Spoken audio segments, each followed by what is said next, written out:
One of the first things I did when I came on to Arundel County is I wanted to make sure that we were up to date and very user-friendly because we not only want to serve the generations who have been using our transit, but also better serve those generations coming up starting to use transit.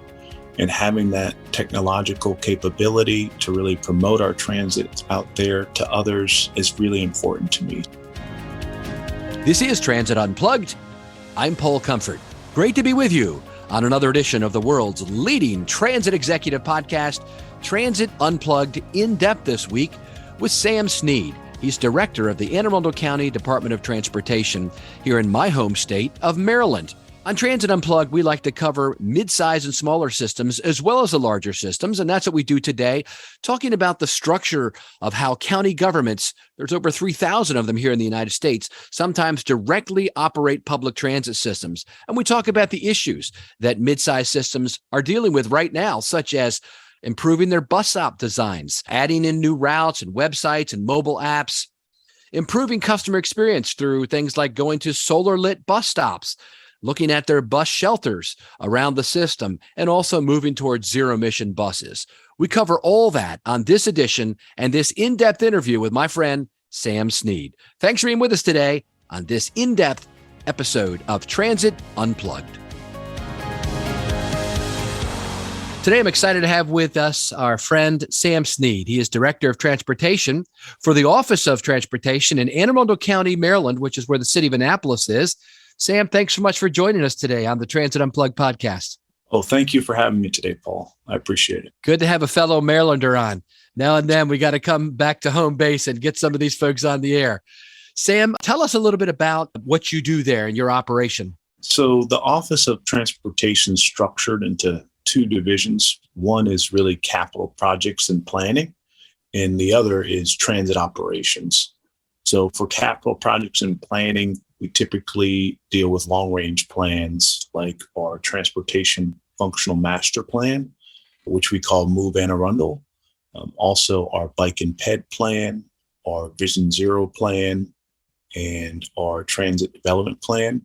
But we also interact heavily with DPW. That's our project implementer. So if we planned a road, let's say, and they come up with the design build contract, DPW would take over from there and build it out. The same would go for any type of bike path or even a transit operations facility or a multimodal center. We would plan it and then we would move it to design build in the DPW department. For transit operations, we have a different type of structure. We have a contract with First Transit, but I also have staffers who work in transit operations. I have an operations manager and a lead administrator, and they work with about 50 to 60 bus drivers and one manager from First Transit. And then we also have a DBE called My City. That's a subcontractor of First Transit. So they operate 14 transit lines for us, and they operate those for on-demand as well, and for paratransit and elderly. So we have a pretty diverse set of responsibilities in our department, and we provide a lot of service for the county's residents, those who need transit. That's great. How long have you been in this position? I've been here 6 months, and my experience spans back just about 20 years, starting in Rhode Island as an intern, so at the city of Providence. So it's been quite the move back and forth. I've worked all around the country. I don't know if you want me to go into where I've worked before I came here. Yeah, let's do at least the last few jobs when I was familiar with the work you've done in counties. And then I want to talk some about the structure of transit organizations and how you all are structured is a great story about how things maneuver and change over time and all that. So, but first, give us a little bit of background on yourself and what you did prior to coming here. Sure. So the majority of my experience was at the federal level, where I worked for FTA. I managed multiple discretionary programs, including bus and bus facilities, low-no, also worked on tribal programs, and then I worked on the Tiger program, which evolved into build, and now it's currently raise. I also worked at Los Angeles Metro, and I was a consultant as well at Iteris Inc. And I worked in Boston at Boston's MPO. So a pretty diverse set of experiences. And before I came on here at Arundel County, I was the head planner for Baltimore County, where we started our first circulator service for that county in many years. I think it's been almost 40. I was able to secure a grant from FTA, we purchased 25 buses, and we implemented the service, which is still running now, before I departed and took the opportunity at Arundel County. That's great.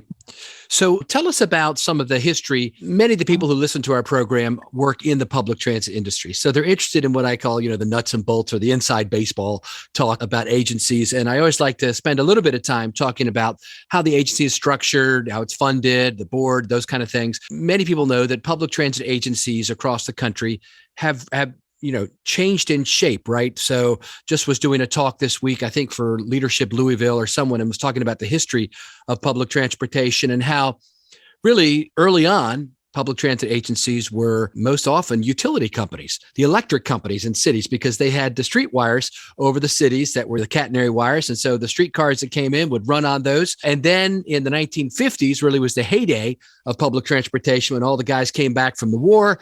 But as people got more into traveling by car in the 70s, by that time, most transit agencies couldn't make a profit anymore. Transit companies couldn't make a profit anymore. So they either went bankrupt, like in Baltimore City, or they sold their assets to the city or state governments or county governments, and they picked them up.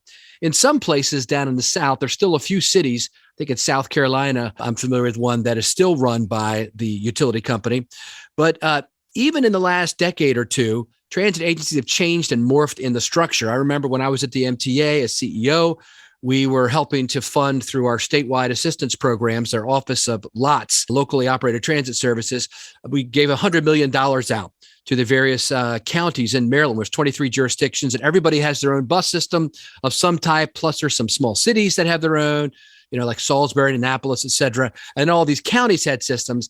And Anne Arundel and Howard, and maybe you can tell us a little about it. You probably know more about it than I do. I've kind of forgotten about it, all the details, but they formed a regional plan, a regional transit system, and they built their garage on the same spot I used to manage for Yellow Transportation in Savage, Maryland. That was my garage. I had 10 contracts. I worked for Mark Joseph, Yellow Transportation, and they evidently bought that and tore it down and built a brand new, beautiful building. I remember going there with the county executives of Howard County, Anne Arundel County at the time, and we cut a ribbon on it. So what's happened since then, Sam? Fill us in.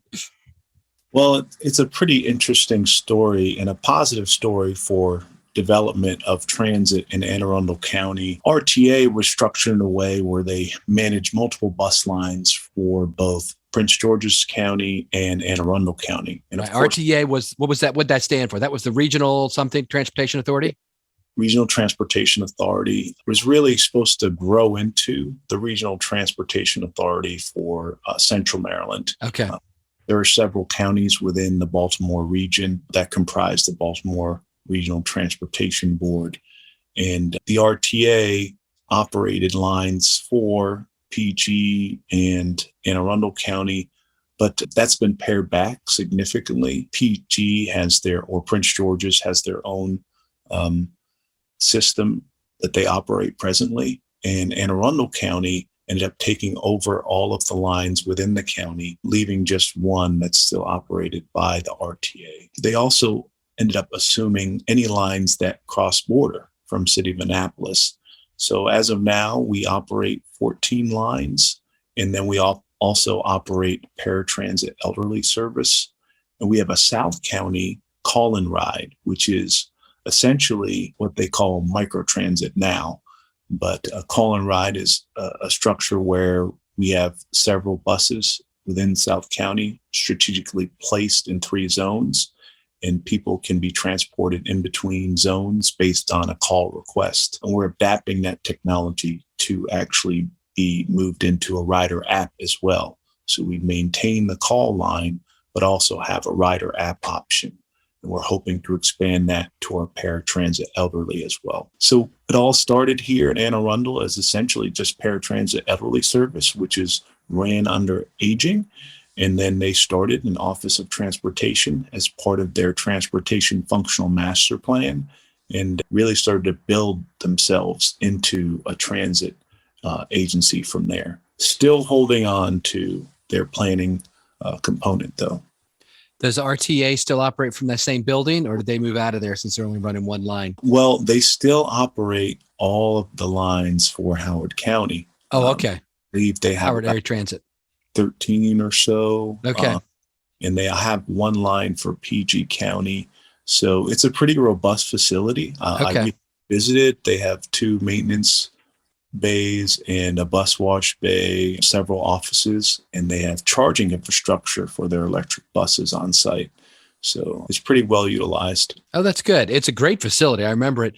So where do you operate from? So we are operating from a couple different locations. We have one office near Cromwell Station, and that's our Office of Operations, which houses about 30 plus vehicles, depending on the day and the need.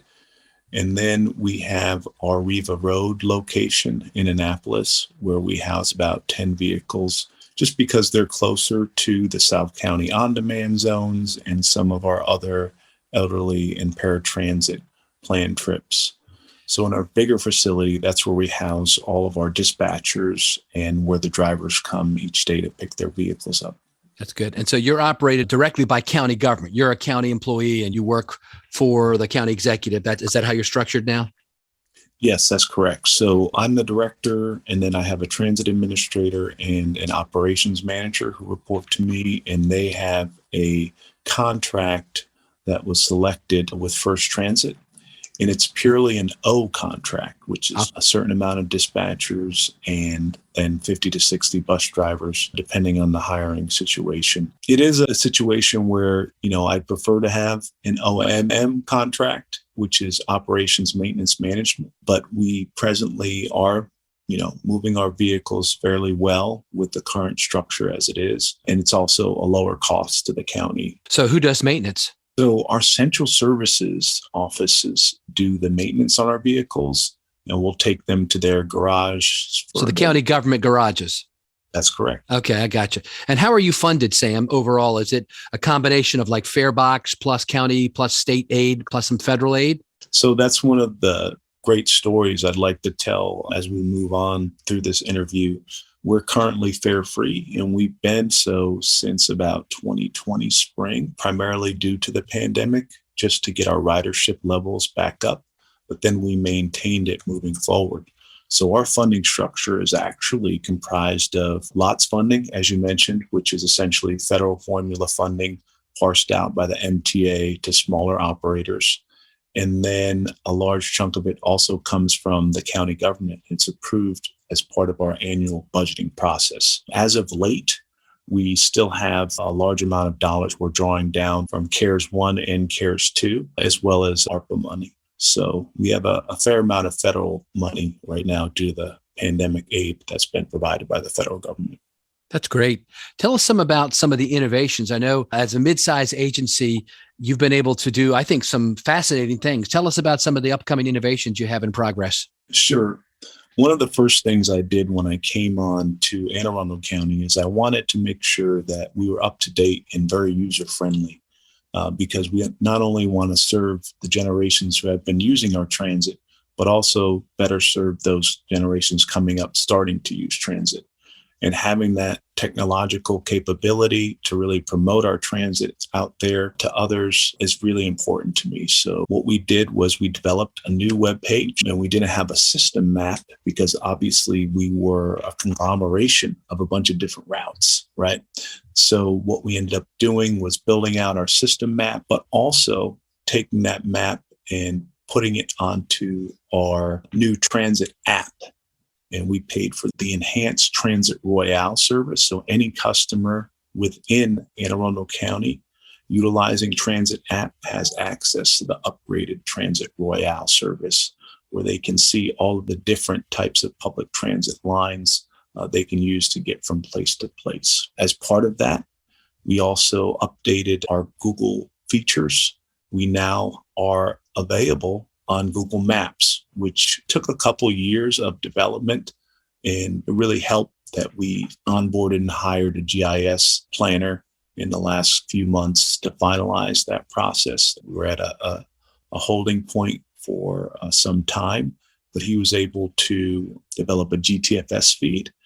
And not to get geeked out with map stuff, but that's a really important component, that static feed, which feeds both Google Maps and Transit app.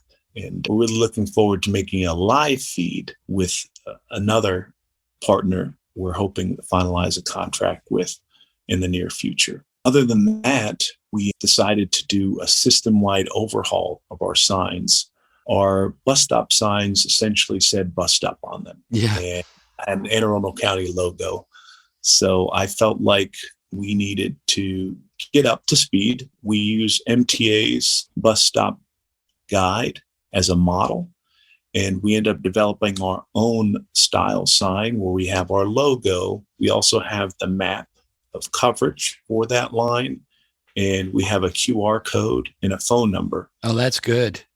So the QR code takes them right to the website where they can download the app and see when the next bus will arrive, or they can call us from that sign. So it's a definite upgrade. And our county executive had the opportunity to take a tour on a bus and actually use the QR code in one of our community engagement meetings. And he was really impressed by all the changes we've been making. In fact, just last week, we took him out to a Glen Burnie location on our most popular line, the 201 line. And we get the opportunity to show him a solar lit bus stop. So it was a pretty low lit location, but there was an MTA stop adjacent to one of our stops. And what we ended up doing was building out, contracting a pilot program where we built out a couple different solar locations, and this is one of them. And it's a pretty low lit location, so both drivers would have a difficulty seeing the passenger, and the passenger wouldn't have really a well lit location to stand. And it provides a lot of visibility, and we had a small ribbon cutting for that as well. So we're trying to do a lot of things where we're being not only committed to innovation and change and creating situations where people have a more convenient experience with transit, but also creating that resiliency. So you're not as reliant on necessarily a BGE to provide the power for the structures at each of these transit stop locations. That's great. Anything else? You got big going on like that? So as part of this new technology frontier, we are going to be in 2 pilots. One is for the development of an on-demand rider app. We have multiple lines that don't act in the normal way of a fixed route transit line. For example, one of our top 5 popular lines, and it has moved into the top 3 in the past few months, is the Brooklyn Park line. And we allow users to request pickup at least up to a half mile off route. So it really provides them with some flexibility so they don't have to walk as far to the bus stop locations. And they can do that prior to pickup, which is a real advantage. We have our South County on demand, which allows anyone 18 plus to essentially schedule a trip within that South County zone. Otherwise, it'd be a real transit desert. And it does take them also to our yellow line, which can bring them to our larger network of lines. One of the bigger things that we started when I came on was extending the Gold Ritchie Highway. Our Gold line stopped at Anne Arundel Community College. And I spoke with the president of the college when I first came on, and she said, we just built another satellite campus in Glen Burnie, and there's a lack of connectivity for students. We do have one MTA line running, but it doesn't run along the whole of Ritchie Highway. It veers off path onto BNA Boulevard. So this line really connects the 2 college locations, but also connects northern Anne Arundel County to southern Anne Arundel County. And of course, if you transfer at Parole Transit Center, you can get to the city of Annapolis. So it's really tried that north-south connectivity for our county that wasn't there. And we started a new Crofton Express service, which runs from Watchapel through Crofton with a few stops and then goes directly to Westfield. And this is all part of a bigger plan which is the Pearl Transit Center. We have money dedicated in our CIP budget, and we are currently in the design phases for a multimodal transit center that'll not only house Anne Arundel County routes, but also MTA routes and City of Annapolis routes. And it's being future-proofed just in case we build out for more regional type buses that can visit the site, like a Greyhound or a Peter Pan. Awesome, Sam. And how are you doing on ridership now that we're kind of coming out of the pandemic? The ridership's always the most fun question for a person in leadership in transit because it fluctuates greatly. But I can give you pretty direct answers because we've had some fairly good success as of late. When the pandemic hit, our ridership dropped severely. This is before I obviously was on board, but every transit system was affected in that way at that point in time. Since around April of 2020 until this point in time, our ridership has actually bounced back up 375% from that time frame. Between January and April of this year, it's been a 39% increase. And I attribute that to a number of things. One is that people are starting to get back to work. The pandemic mask rules came off pretty recently, and I think there's more of a level of comfort for the traveling public. But also, I think a lot of our innovations and additions of our line extensions provide mobility points where there just weren't in the past. And we're seeing a large growth in the line where we added flexibility and we added length. And I think that's made a big difference in the ridership numbers. Now, as we move further here, we'll see how that goes moving forward. But, where are you at as compared to pre-pandemic, a percentage of the trips? In other words, if you were at 100,000 a day, now you're at 80,000, that would be 80%. So where would you say you are now versus pre-pandemic on daily ridership, weekday ridership? So in terms of pre-pandemic, we are above our April level for where we were in April pre-pandemic. So I'm hoping we keep going on that trend as we move into the months, because I like to compare month from the year. Yeah, sure. Month from the year, because you know how transit pretty drastically due to weather and time of year. That's great. Anything else you want to give us here at the end about what you've got coming up in the future? Well, we really want to engage with our transportation functional master. Development of our local routes is really important to us because they do feed those larger regional routes of the MARC, as you know, the light rail, but also further developing regional partnerships where we can extend ourselves into regional rail in the DC and Baltimore area.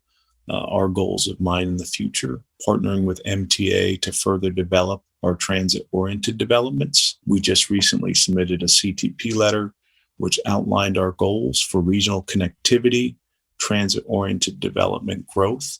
And we highlighted the Odenton location. We're building a brand new garage so that we can build out TOD further in that area and really take away the parking lot desert and put development at that location. We also have high hopes for the Cromwell Light Rail Station, and we're starting the TOD designation process for that station as well. We're hopeful to develop Laurel Park and Dorsey Road in the future as well. These TOD type developments are big feeders for a system, and really concentrating growth in those areas will feed our lines better. And increasing the frequency of our local lines as time moves forward is a big goal of ours as well. But one of the biggest changes, I think, is converting over to that ZEB or zero emissions bus goal. It's not a requirement of lots, but we did develop a ZEB plan. I affectionately call it a ZEB head plan because it's a combination of hybrid electric and zero emissions buses moving forward over the next decade or so for our county, which was recognized by FTA recently as a model example because we did receive a $5 million earmark through the BIL legislation.